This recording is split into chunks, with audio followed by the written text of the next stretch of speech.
Hey guys, welcome back to the channel and thank you so much for watching this video. I just want to tell you that on this channel we talk about scholarships, we talk about free tuition opportunities, we talk about tuition-free universities, we talk about funding options in the US, in Europe, in Canada, and everywhere, scholarships all around the world. So if you are a member of this channel, or if you haven't yet subscribed to this channel, please make sure you subscribe to this channel and stay glued to the channel, and also share our videos with friends. All right, maybe the videos we are going to be dropping may not be what you need, but there is a friend out there who need this content to digest and of course to use it. This is going to help a lot of people. That is what I can say. So please share this video to a friend and do not forget to subscribe below. The next video is coming. Hey guys, welcome back to the channel and thank you so much for watching today. This video I just want to share something which I think most of you will need it.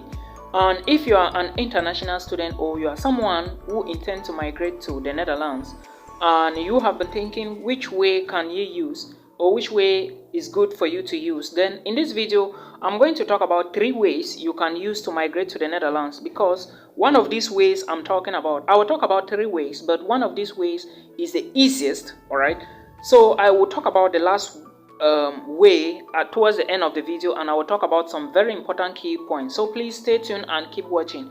Before you continue watching the video, please like the video for us. All right, if you like the video for us, YouTube is going to recommend to other people who need the same content. And do not forget, as usual, subscribe to the channel. We need to take this channel to 30k by December. All right, so we can be we can dance booga in December very well.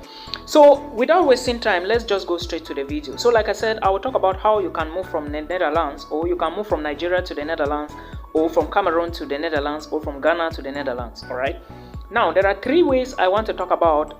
In these ways, the very first one I want to talk here, but before I talk about the first one, know that there is no Dutch embassy in Cameroon. There is no Dutch embassy in Nigeria. You either go to Cotonou or you go to Ghana, all right, to receive your visa. Now that is the information. Again, remember you need around 18 to 20,000 euros. All right, you would understand why you need this such amount of money. Now, moving to the Netherlands is no joke. The Netherlands is one of those countries that the government don't want you to come and be like a liability to their officials. So they want you to make sure, that you have a lot of money, all right, that will be able to take care of you while you live in any of their cities, maybe Groningen or whichsoever city you are living in. It is not going to be complicated. It is the easiest way to get a visa to the Netherlands, but all you need is this money. Okay, I can say that it is the surest way to go to Europe, to the European Union, but you need the money. Now let's start with the first way. The first way, if you want to move to the Netherlands from Africa or Nigeria or Ghana or South Africa, it's in the case if your boyfriend is a Dutch guy or your girlfriend is a Dutch woman, or you are married to a Dutch. All right, in this case, let's say that this person or this individual is just going to like maybe have some certain amounts of money in his or her account, maybe probably 1,000 euros or 1,500 euros every month. All right, the person can document that he has that money every month and make it to be 1 year, then produce some documents, maybe bank statement, and the other documents is identity card, and you move in, you apply for the visa. All right, but know that it's going to take at least a month or 2 months or maybe more. Okay, because it is a process, they have to do a lot of verification. That is the very first way. And sometimes again, this particular method will need you to have some knowledge of the Dutch language. Now if you don't have let's say if you can't speak Dutch, if you don't have any idea about the Dutch language, you would need to write the exam. All right, and writing the exam, or let's say writing the Dutch language, or writing the exam may not be that easy. I do not know how easy it is. For me, foreign languages are somehow easy, and I haven't done Dutch before, but I speak more of Turkish. I don't speak a little of German and not Spanish. So you will need to write the language if you don't speak the Dutch. All right, for the method number 1, you need the Dutch. And again, if you want to write the Dutch language in Africa, I do not think you may find a center. Most of our countries don't have centers where Dutch is written, and even if you want to study the program online, it may be difficult for you.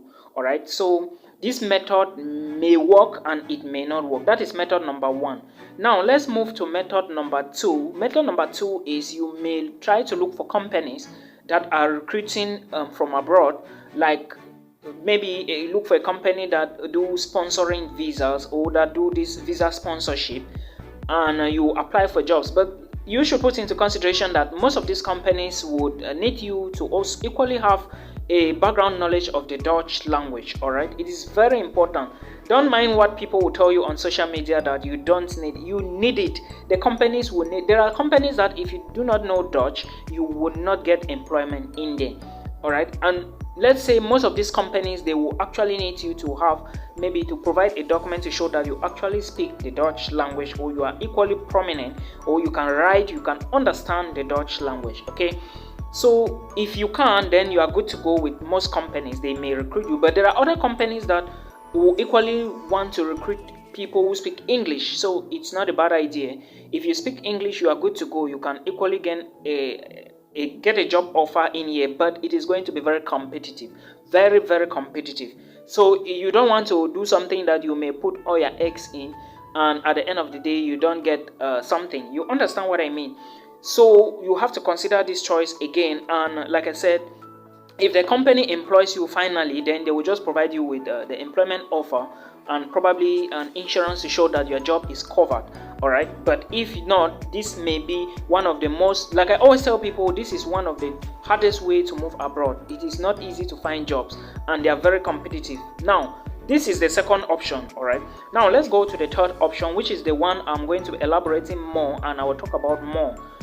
Again, this is the student route. All right, if you want to move to the Netherlands very easily, probably if you want to move to your spouse or to see your spouse, let's say your boyfriend is there, then you can apply for a university. But when you're applying for a university, put into consideration that you may get the admissions, you may not get the admissions. So that is something you should pay attention to. But now it is the easiest because you can decide to apply to like 20 schools. It is your choice. All right, and among these 20, if your results are good, of course you will get admissions into many of these universities. All right, and again, when you are applying for these universities, put into consideration that they will always want you to submit an English proficiency. All right, to prove that you are actually good in English, and IELTS or TOEFL are usually the documents they will always ask you. Okay, so you have to get ready to write this exam. Don't say no. I come from an English-speaking country. I've been studying English. The Netherlands don't listen to this. All right, they will not accept this. I'm just telling you, else they will hold your admissions to be on a conditional offer. All right, they will put your admission on condition. So these are some of the things you need to know. And now, when you are about to apply for the schools, what are the documents you need? You equally just need your YX certificate to apply for the university in the Netherlands. You equally need your bachelor's degree attestation and transcript to apply for the schools in the Netherlands or school. Then I talked about the YX, I talked about the IELTS already.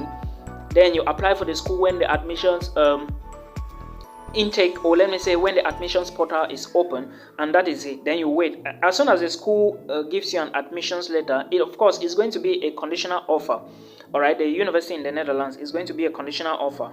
Then when they admit you now, they will always ask you to show some money, to show that you have money in your account. Please listen to me very well. This is a very important point you need to put into consideration if you want to migrate very easily. Before I continue with the video, remember that it is your university that is going to apply for your visa. All right, very easily. But before your university applied for your visa, you need money in your account. First, when they give you that admissions letter, the conditional offer, they will ask you to deposit 20,000 euros to them. All right, you are depositing 20,000 euros to them. It doesn't mean that your tuition fee is 20,000 euros. No, most schools in the Netherlands range from like 6,500, 7,000 euros to like 12,000 euros a year. Okay, so that money they are asking you to give to them, they want to make sure that you have a lot of money, that when you come to the Netherlands, you are not going to be depending on people or depending on the government. They don't want liabilities. Okay, so if you have the 20,000 euros, you now transfer the money to them. Remember, your admissions is still on condition. When you transfer to them, then they will remove the tuition fee from there. If your tuition is 7,000, they will remove. If it's 8,000, they will remove. If it's 12,000, they will remove. Then they will keep the balance. When you move to the Netherlands, they will give you the balance of the tuition fee. Okay, nobody is going to run with your money. Please get get me right, they will give you your balance of your tuition fee. They just want to make sure that you have a lot of money that can sustain you. Okay, so this way is the easiest way you can move to the Netherlands to meet your spouse or maybe your boyfriend or whosoever, in case you don't yet have a document or he doesn't have a document in that country. Again, even if he has a document, there will be a lot of verifications, there will be a lot of like they want to check this, they want to check that, and it's going to take a lot of time. All right, now you just need to get your admissions. You deposit this money, 20,000 euros, to the university. They will tell you everything, they will give you every details. Then when you deposit the money, they will apply for your visa on your, their university is going to apply for your visa.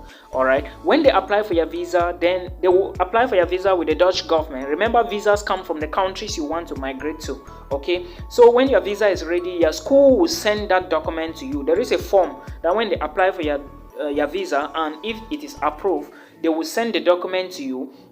Then you will carry the document to the embassy. All right, that is what I'm trying to say. Now remember, again, there are a host of scholarships. There are scholarships you can apply to, but most of these scholarships are usually like very competitive. Okay, they are very competitive. So if you are looking at it, because the tuition fee is not a joke, you already know, 7,000 to 12,000 euros a year. A lot of us, we can't pay. Most families in Africa can't pay this money. So a lot of students depend on those scholarships, and it is very competitive. So if you don't want your trouble, just look for your money and you do the right thing. All right, so when you deposit that money, the school will apply for your visa, and if the Dutch government approves it, the school will send the document to you. Then you will take that document, that paper, I think it is called IND form, or there is a form. In another video, I will bring these documents, a list of all the documents you need in order to carry through this process. I know somebody who did this process and he is already in the Netherlands. All right, it doesn't even take a lot of time. So when that document comes to you from the university, you will now take it to the closest Dutch embassy or consular. I think it should be the embassy in your home country. In Cameroon, I don't think we have it in Cameroon. In Nigeria, it is not. It is found in Ghana and Cotonou, according to my research. Let me see. Yes, the nearest ones to West African countries or Central African countries is in Ghana and Cotonou. You have to take it there. We know where Cotonou is, right? Go there and apply and submit your passport and the paper given to you by your university. Okay, it's just a piece of paper, but there are other documents I will talk about that you equally need them. I will bring another video that will explain everything detailedly so that you understand better. All right, but know that this is how the process goes. This process to move to the Netherlands is actually quite very easy, and the easiest, as I can say, if you have the money. All right, if you have that money, because all you need is that money to deposit. When you get the admissions, you deposit that money and you are good to go. Now, if you don't have IELTS when you are applying for the universities, make sure you write the IELTS. Okay, it's very important. Make sure you write the IELTS. It's very, very important. I'm not deceiving you on this. It is very important.